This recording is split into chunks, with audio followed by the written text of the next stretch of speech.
एक आजादी मार्च इस्लामाबाद में हो रही है।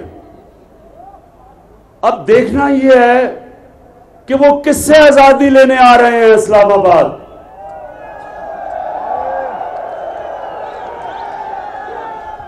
वो बड़ी तादाद में लोग जमा है वहां। मैं चाहता हूं कि पाकिस्तान का मीडिया जाके माइक्रोफोन लेके जाके पूछे तो सही लोगों से कि वो किससे आजादी लेने आए हैं।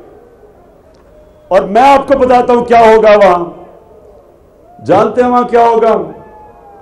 अगर आप पीपल्स पार्टी वाले से पूछेंगे तो वो और ही कोई बात शुरू कर देंगे कि जी महंगाई हो गई। आप जब नून लीग वाले से पूछेंगे तो उनको पता ही नहीं होगा कि वो उस मार्च में क्यों हैं।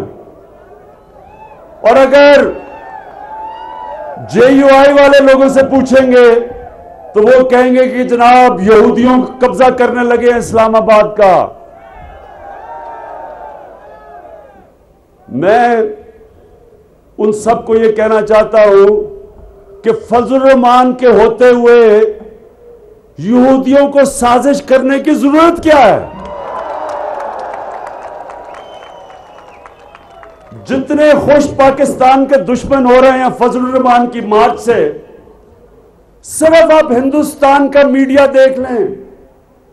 जो हिंदुस्तान का मीडिया खुश है आज फजल रहमान को दिखा दिखा के, ऐसे लगेगा कि फजल रहमान इंडियन नेशनल है, जिस तरह के वो हिंदुस्तान के लिए कोई मुल्क आजाद करने आ रहा है। जितनी मर्जी देर आपने बैठना है बेशक बैठे। हम इंशाल्लाह जब आपका खाना खुना खत्म हो जाएगा थोड़ा खाना भी भिजवा देंगे आपके लिए। लेकिन मैं एक चीज कहना चाहता हूं कि आपको एनआरओ नहीं मिलेगा।